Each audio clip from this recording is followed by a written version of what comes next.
बनने वाले भगवान श्री राम के भव्य मंदिर के लिए महाराष्ट्र के चंद्रपुर से लकड़ियां भेजी जा रही हैं और इस वक्त इस पूरे मुद्दे पर बातचीत करने के लिए हमारे साथ महाराष्ट्र के वन मंत्री, सांस्कृतिक मंत्री सुधीर मुनगंटीवार जी हैं। स्वागत है आपका सर। पहला सवाल यही रहेगा नवभारत टाइम्स ऑनलाइन का कि आखिर ऐसी क्या खासियत है कि महाराष्ट्र के ही इस खास जिले से खास लकड़ियां भेजी जा रही हैं? ये तो आशीर्वाद होगा प्रभु राम का जी। 6 दिसंबर को मैं भी एक कार सेवक के नाते गया था और आज वन मंत्री के नाते और सांस्कृतिक मंत्री के नाते बड़े पवित्र भाव से, आस्था से ये कास्ट टिकवुड हम मंदिर के लिए भेज रहे। महाराणा प्रताप की भूमि से पत्थर लगाए गए मंदिर को निर्माण के लिए और छत्रपति शिवाजी महाराज की भूमि से कास्ट जा रहा है। माँ सीता के मैके से, प्रभु राम के ससुराल से मूर्ति के लिए शिला गाई गई। हमारे विदर्भ का भी एक रिश्ता है।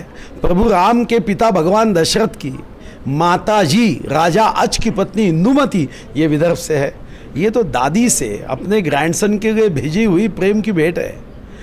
मैं वन मंत्री के नाते जब मुझे ये पता चला कि हमारी लकड़ी अच्छी मानी जा रही है, बहुत खुशी हुई। क्योंकि एक कार सेवक से वन मंत्री बनने के बाद अगर मैं बड़े आस्था से जहाँ कार सेवा में मैं गया था, मुझे आज भी याद है 12:05 पर हमारे कार सेवक गुंबद पे चढ़े थे। 6 बजे जमा होना शुरू हुआ था सवेरे और 1:55 पे पहला गुंबद ढा दिया गया था।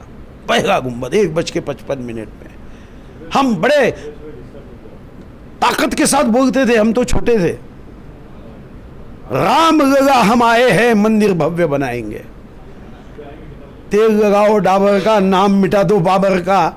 कल्याण सिंह जी कल्याण करो, मंदिर का निर्माण करो। राम जन्मस्थली पे ये भाव से हम गए थे। उसी भाव को जब याद आती है तो निश्चित रूप से हमारे रोम रोम में राम बसता है। और मैं तो 4ठी कक्षा से सोने के पहले भगवान राम का नाम जप किए बिना आज तक ऐसा कोई दिन नहीं हो गया मैं सोया हूँ।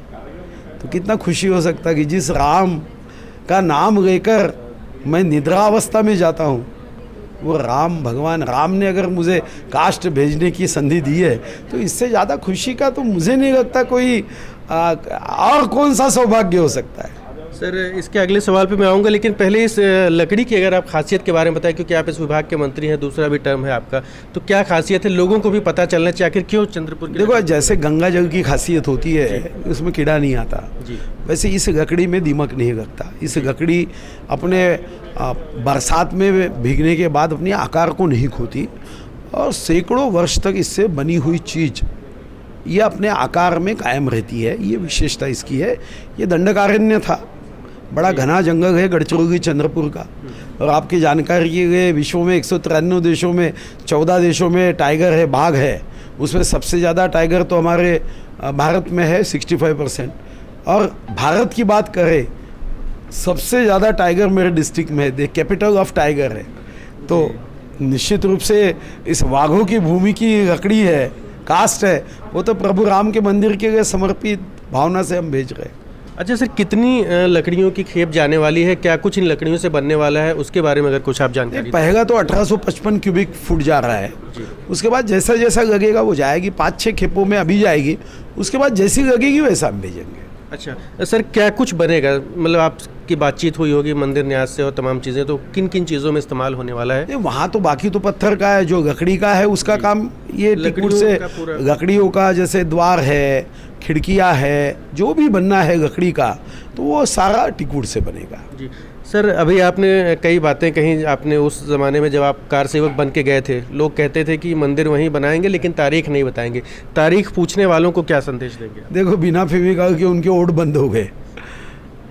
माननीय मोदी जी ऐसे नेता है जो एक बार तय करते हैं तो मुझे लगता है कि भगवान भी बहुत आराम से ऐसे नेताओं को जन्म देता है। हमारे जैसे कार्यकर्ताओं को तो ऐसा लगता है कि हमारी उम्र उनको लग जाए। ये देश में जो परिवर्तन माननीय मोदी जी के नेतृत्व में हो रहा है, सलाम है, सलाम। देखो, ये तो शब्दों में कोई वर्णन नहीं कर सकता। चाहे काशी विश्वनाथ, ये मुक्तिदायिनी मोक्षदायिनी का क्षेत्र, कभी सोचा था कि हम 3000 फुट से 5 लाख फुट का मंदिर देखेंगे? कभी सोचा था जो कश्मीर हमारा किरीट है 370 हट जाएगा?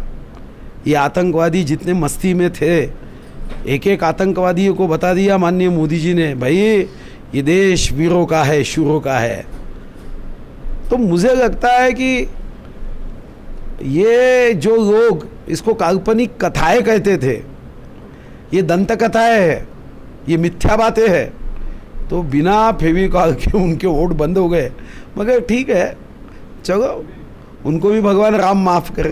सर, रास्ते में आते हुए कई सारे पोस्टर दिखे, वहाँ पर भगवान जो रामायण चलती थी उनके भी जो कलाकार हैं वो आ रहे हैं, उसके बारे में कुछ बताएं सर, कौन कौन लोग कल शामिल होंगे? माननीय उप मुख्यमंत्री देवेंद्र फडणवीस जी वो भी कार सेवक थे, वो भी आ रहे हैं।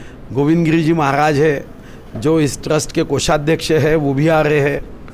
इसके बाद उत्तर प्रदेश से 3 मंत्री आ रहे हैं, माननीय योगेंद्र उपाध्याय जी, माननीय अरुण सक्सेना जी और माननीय रविंद्र जायसवाल जी। ये 3 मंत्री यहाँ आने वाले हैं।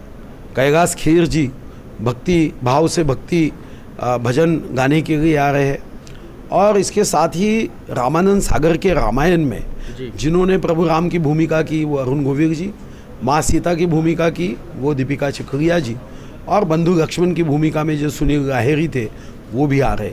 आसपास के विधायक, संसद सदस्य और सभी लोग इस के लिए आ रहे हैं। पहली पूजा वाल्मीकि समाज के माध्यम से हम करेंगे और फिर ये कास्ट टप्पे टप्पे से उसको फिनिशिंग करते हुए आगे जाएगा। सर,